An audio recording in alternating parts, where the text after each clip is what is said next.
I It's kind of decline. You're Molly Quinn today, Kyle. all right. So that means I don't have to talk too much. All right, guys, welcome. It's been a little while since we had a video. Glad to have everyone here again. And I'm glad that we've got, a couple different sides. Like we've got the commission here and we've got Omar here. So we can just have some nice cohesion. I'd like to just start off saying, again, thank you everyone for being a part of this. I know there's been some bumps along the road. It's year one. This is hopefully, guys, like the thing that we're in for decades. So we'll figure out, everything to do. There's going to be some bumps in the road, and we'll establish different rules, figure out what's best for our league moving forward and whatnot. So just peace of mind, hopefully, for you guys, because it's a fun league overall. And even if we all band together just to beat Dante, like that's fun enough. Again, I've never been in a league that has seen Dante as a champion. I know Jacob has, but to me, it's never happened. So, there's that, guys. All right. But let's talk about it. Summer, what's been going on in the football realm? You still dealing out injured players? You're pretty heavy on the trade front too. Yeah, I've been trying to trade my way into a better team. It's been kind of figuring out whether I want to compete this year or build. And right now, just where I'm sitting, I think I'm competing. I'll give it a few more weeks. So I've been trying to trade my way without giving up my draft capital for next year, just in case.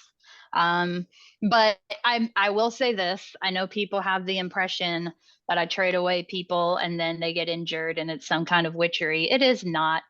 It's the bad luck that I have had in every other league.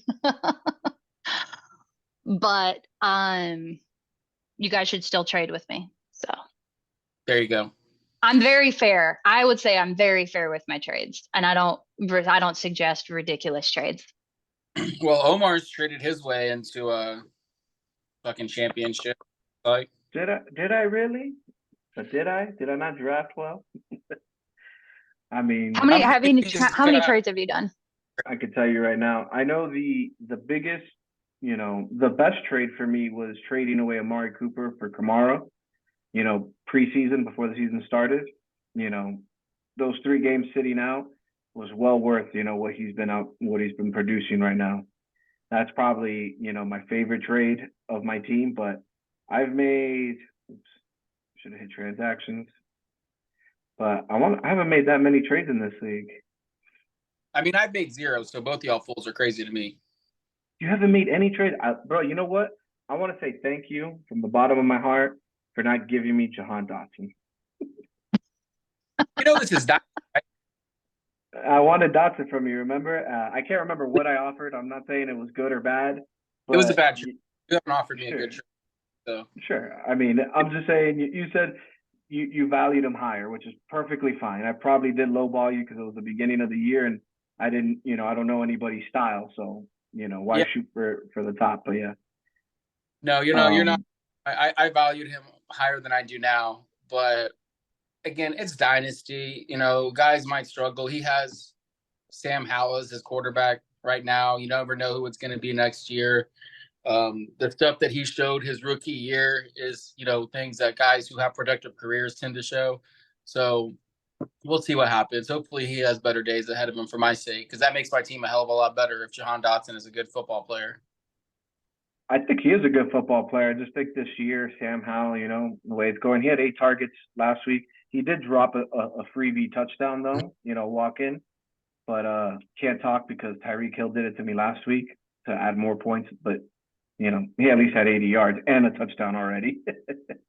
but yeah, and I've done 5 trades, by the way, all pretty much small. Bro. But, yeah, small, usually 1-for-1s. My 2 best trades are Summer getting Waller to help my tight end position. And if you would have stayed with Ritter, you'd be decent at quarterback, as an option. But I know you traded him away. And definitely the Amari Cooper for Kamara. The others, are kind of washes. Yeah. But DJ Stroud working out helps your team a lot too. I was telling Chris that the other day. I go, when I took him in the 5th round, I didn't like it, in the sense of I didn't know he was going to produce this year. And he's probably one of the big reasons why I've been able to stay good because I haven't needed to trade for a better, like overpay for a quarterback on someone else's team. Because, at least I have one guy that I can count on. So, yeah. Absolutely. Definitely. Right on. So we've got a few other good teams. I mean, no one wants to talk about it, but Dante has a really great team as well. That's a hard team to beat. It feels like any team that can put up decent players and have Travis Kelce as your tight end in any league that you're in right now it's hard to beat. And of course he's got him on his team. But other than that, I mean, the dude's no, like when he comes to trade with you guys, I don't understand why you hit accept. Yeah, I mean, my one accept with him is where I won, but he reminds me a lot of my brother who's in this league, and my brother doesn't know as many people here and still getting a feel, but in other leagues like my league, he sends out offers like Dante, just blind offers, gets people to react, and then starts talking to them, and he offends them, and then somehow reels them back in. And my favorite thing that I say is, he'll send you 10 different offers, and at the end of the day, you're going to accept his original offer. That's the funny part, It, so, but yeah, I mean, Dante reaches out, man. He sends me an offer once a week. I hear he sends other people more offers during the week. I mean, you really, that line of, you can't score if you don't shoot. He just shoots his shot, and sometimes it works out in his benefit, sometimes it doesn't. That's why we bust his balls with all the trades. It's not except for that one trade, which was more of just, again, everyone's personal opinion, just like, did it make sense type of thing for a team that's out of it. Dante's just doing what he's got to do to try and win, and gain assets. Like, I commend him for trying to get Kyle Pitts. Guess what? Kyle Pitts isn't as bad, Now rumor mill, somebody wanted to add Kyle Pitts as a sweetener for a deal. I'm not going to share people's dirty laundry, but that, they wanted him as a sweetener, and I'm like, okay, there you go. So he's doing his thing. He's still going to lose, though, because he's got too many players on the same team. Too many 49ers, too many freaking Jets. And to me, I don't like investing too much on one team in general. And the real Brock Purdy's last couple of weeks. Another guy who has a great team, in my opinion, is Jacob. Have y'all checked out that roster? Is that Clutch 1980? Yeah. Yeah. So Jacob's team is that scary dark horse. I think I play him this week. No, I played him. I think I played him last week then. But it was I played him last week, and he had me sweating, but I was able to pull it off. But yeah, his team is good, man. Team is real good. It's solid. I actually petitioned to have him in this league to Dante, because I don't know if he initially wanted to be in a dynasty. The way Dante made it sound is he was kind of on the fence, and I was like, nah, dude, you got to get him. I had played 1 year with him in a keeper league, and I could tell, I was like, this is a real fantasy player. You have some dudes who just dip their toe in, some guys who, they're quiet, but they're great. He's that sneaky dude. He's good. He won't talk until he wins. Understandable. But his team is solid. I like that team. And then good old Mark, he can't decide if he wants to compete or if he wants to sell. It just seems like it flip-flops every week. So, I mean, he has a good team. They put up points, but he doesn't know what he wants to do. Yeah. Has Mark been on this on the podcast yet? Yeah. He has? Wait, oh, no, he hasn't been on the podcast, no. All right, so to give him a little incentive to join, my favorite Mark thing is to be like, hey, is A-Chain available, for trade? Yeah, make me an offer. Cool, what do you want for him? Make me an offer. But what do you like? Mark, just make me an offer, man. You're coming to me. Like, I didn't look at your team. I wasn't thinking of shopping him out. Like, make me a fucking offer, man. So if he wants to defend himself, he can come on the show. But I don't know if he's done that to you yet, Kyle. But that's Mark's technique. I like this guy. What do you want for him? Yeah. What I like about Mark though is when he wants a guy, he'll try to go after him. Maybe he won't always throw an offer out. He wants you to throw it out to see if he can lowball you first. But he wants to go after it. Yeah. Who do y'all got tonight? I'm gonna be honest. I gotta double check my lineups. It's who's playing tonight? Tampa Bay, Hey, Buffalo. yeah, it's coming Tampa on Bay soon. and Buffalo. It's been a crazy week because I will say in another league, in a keeper league, I was blowing up my team. So I've been trying to trade all week. So I was very quiet in our chats because I was focused on another league. But in two leagues, I'm doing garage sales. My team is just bad. Trying to just change it What's the up. other? It's not one. Are you in? No, you're not in this one. It's called La Liga. Um, but it's from the guy Chris. He has that league, and yeah, I literally changed my team name to Garage Sale, and just I keep doing just blind offers because I don't know people there, and they just get rejected. Just let them. No counters, nobody counters. They just reject it. Um, I will say when I do blind offers, I'm not going to do the best, of course not, but I try to give something to at least hopefully get a counter. But yeah. So let me ask y'all this: what do y'all think Kyler is going to do the rest of the season? Is this the dude you want on your team? Because I do. Who? Who? Kyler Murray. Oh, Kyler. Oh, I thought you said Tyler. My bad. I was like, I mean, Summer, you go first. I was just gonna say, like, if they brought him back, right, from IR, he's gonna participate in practice, but Dobbs is kind of doing pretty well. I mean, he's not doing worse than what Kyler was doing last year. I don't think that they push him in there in a hurry, but they will, because they will get him in there because they want to see if he's going to be their guy moving forward or not. Yeah, he's And going then to they play. want to get, and they're going to make sure that they throw the ball a lot because they want to at least, like, either, hey, he's either going to perform and it's good for us, or he's going to perform and it's good for selling him high. Right. So I think that if he gets in there, they're going to throw the ball a lot. For sure. I would say Hollywood Brown owners get excited when Kyler comes back, because one thing is, win or lose, fantasy wise, they were a match made in heaven without DeAndre Hopkins. So, for whoever has Hollywood Brown, it's going to be good. I agree. They need to see what they have in them. It's a new regime there, so they got to test them out. But that offensive line is terrible. I watch Cardinal games because I own Josh Dobbs in this dynasty league, and he is running for his life every single play. He's getting hit. I mean, I feel bad for the guy. He got traded. Yeah, but at least he's got longer legs. I don't know how much taller he is, but I feel like he's like at most like 6'1". So, but yeah, he's got longer legs, but it still hurt, Who does own Hollywood? Oh, it's this guy. Nice. You do? Oh, there you go. Congratulations. I'm talking about Kyler. No. No, but I just think, he's going to have a good positive fantasy impact offensively. I think the offense is going to be better. He is just a better thrower in general. Is he the franchise guy? I mean, I don't think so. Not for this franchise anymore, Yeah. I don't think so. But as far as fantasy, he's still going to produce and produce, help other players that you have on there. So can't wait because he's going to help Connor. Connor is a much better player with Kyler in the starting lineup.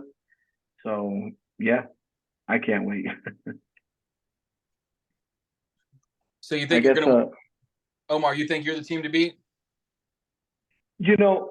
I'm definitely one of the teams to beat. No, I mean, I'm definitely one of the teams to beat. My team is hot. I will say I have a little bit of luck on my side too, because I do have the most points, but I think I have like bottom 3 least points scored. I think I might have the least amount of points scored. So I have a couple things in my favor right now. But paper-wise, Dante has the strongest team. Play-wise, my team is hot right now. Rashee Rice is getting more volume. He's getting more playing time. He's playing better. Turned out to be a nice pick. I mean, Derek Carr is giving 10 targets to Alvin Kamara plus rushing. It's going well for me. I'm undefeated, and I have James Conner on IR that's going to be coming back, and You know, I forgot who else I have on IR that'll be coming back. Devon A-Chain. So I do have some explosive players. What I like is I have some stars and I have boomer bust to go in at my flex. So I like my team. I do like it. I will say Dante can still beat me, and the playoffs is a different animal, man. That's the thing with the playoffs, man. I mean, the fifth best team could put up the most points in a week, you know? Here's the best way to pitch fantasy. I once had Peyton Manning, the Broncos 55-yard year. I picked up Orange Julius as a free agent right before the season, who ended up having like 15 touchdowns. Calvin Johnson was going for the receiving record, and I had him that year. And Adrian Peterson was still putting up 1,600 yards like it was a walk in the park. I had those four guys, and DeAndre Hopkins, you know, like as he was coming out in his breakout, and I still lost after my bye week. First game of the playoffs for me, you know. I lost, and you know, I didn't even get third place. I lost in the semifinals too. You know, I mean, for the third place money, and I had one loss that whole year, and I dominated everybody, and that's how fantasy can be a cold-hearted bitch for you. Dude, I mean, yeah, everyone has a story, right? Fuck fantasy. Even last year, man, I made one trade and I got Justin Jefferson. So he teamed up with Metcalf, DeAndre Hopkins, or Garrett Wilson, whichever one you want to choose on that flex. I had Saquon and CMC on that team. And I fucking lost in the first after my bye in the next game. You know, it was like, what the fuck, dude? You put God, like literally, definitely what I don't want to play this guy, and you lose anyway. You know, it's like people are fucking play fantasy anymore. Yeah. I'm cursing out like Peyton Manning and Calvin Johnson. They're like, bro, but Calvin Johnson gave you 21. I go, but if you saw the last 5 weeks, he gave me 30, and he gives me 21, and I lose. Like, I was like, fuck that guy. And he was really the greatest thing I had at that time. Summer, do you have like a bad beat like that for a season? Oh, I'm constantly on the low end of the totem pole. I think this is the first year where I'm doing pretty good in both my leagues. So I don't have the bad story yet. It'll happen. Well, what about that one game? I think it was to get into the playoffs, and you were at the Cowboys game, and you watched Cooper Kupp score a touchdown to beat you. Yes. Who were you playing? Oh God. You were at the game live. I was at the game watching it live, and we were whooping the Rams' ass. And it was a garbage time touchdown to Cooper Kupp, and I just watched him like walk it in, and I just looked over at my buddy I was at the game with. I was like, that fucking sucks. Well, I thought it was Amari Cooper when he played for the Cowboys. So I was like, damn. So I'm there cheering for the Cowboys. I'm good. I'm not a homer when it comes to Dynasty. I don't pick up players based off of who they play for, but I was good. I was sitting pretty to get into the playoffs, and I got eliminated from contention with that garbage time. But when it comes to fantasy, I will say this. Like this week I'm playing against Dak Prescott. And I will cheer for Dak Prescott to put up 40 points against me. Like I'm a Cowboys fan. When it comes to my team versus fantasy, I don't mix up the two. It doesn't matter if I'm playing against them. I would rather lose in fantasy as long as it means we won in real life. Like that's where my heart is. But so yeah, I hope we can find a way to whip their ass without Dak Prescott, you know, running in 3 TDs. But I will take it. I'll take it if it means we whoop butt this week. So yeah. Well, Summer, here's hoping for Tony Pollard to score 4 touchdowns this week. But actually, I'm against him in a league, so I don't know.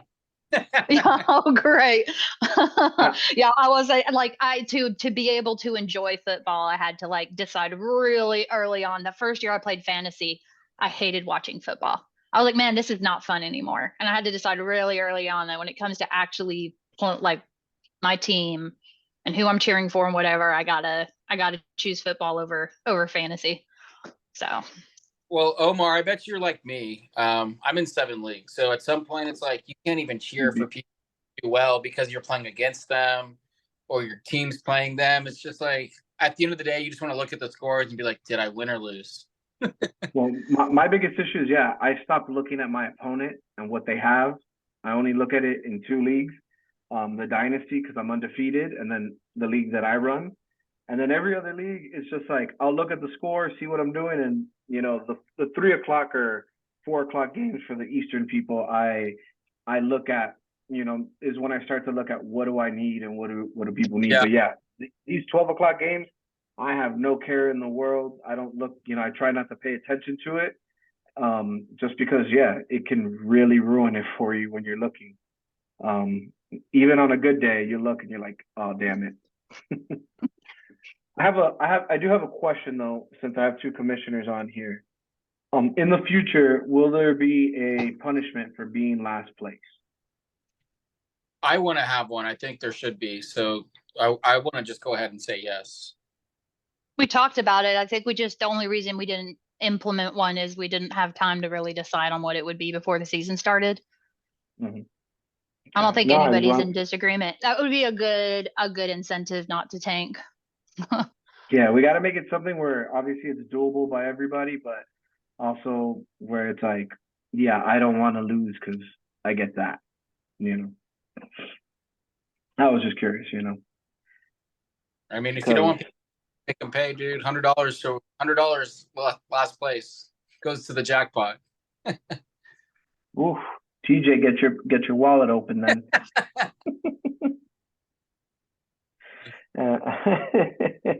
Yeah, we got three people with one win and two wins, so there's three potential Sackos or last place teams. I mean, it could go any way still. I was just looking at the schedule and I just realized like these next couple weeks for me are must wins because then I got the top three teams or three of the top teams back to back, which isn't going to be fun. Do you have bye week favors against any of them though? Because that can be so actually most of my players have already been on bye. But I'm saying against them, like, do they have some key players on bye? That makes a difference. Not based off of. I think when I play you, Kamara's on bye, if I'm not mistaken. I looked at when I play you, Kamara's on bye.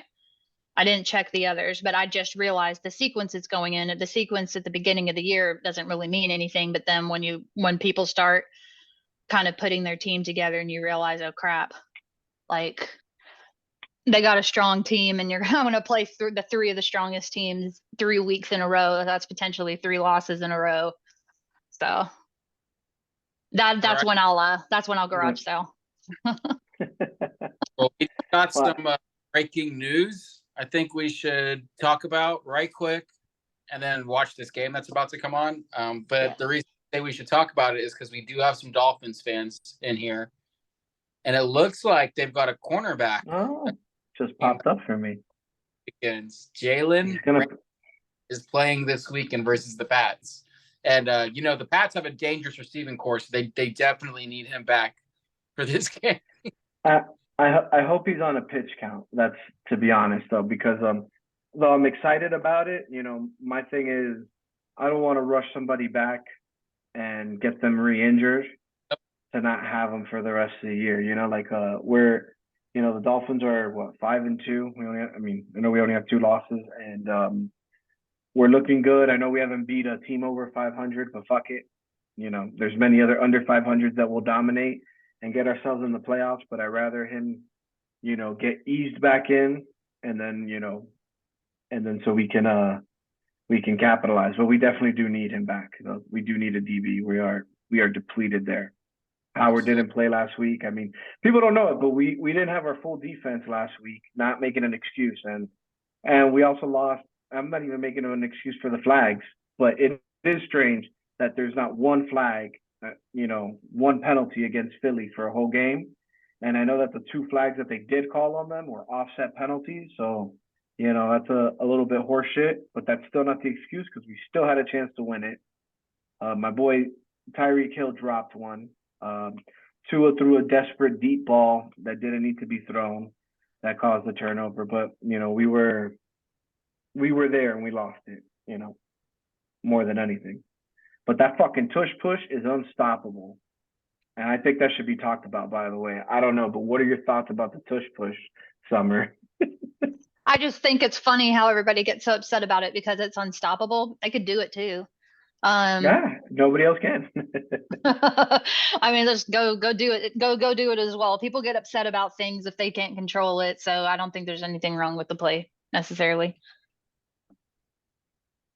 For sure, for sure. I'm just looking because the game's about to start, and I just want to make sure that I don't have any injured players in the role. This is how we get Omar to like fuck up his record is we distract him with a pod right at game time. Well, while Dante is back there switching his line. Actually, let me check this now. they putting some stupid shit in the chat. That's when you try to make a trade with him. He's drunk. Oh yeah. He did offer me a There's drunk your- trade once. It was a pretty good offer, but I was high, so then I was like, I can't make this decision either. So. That's You're not wrong, my guy. All right, guys. Good luck. Let's keep it as a short video so people actually watch it. And Let's go enjoy the game. happy fan. Yeah.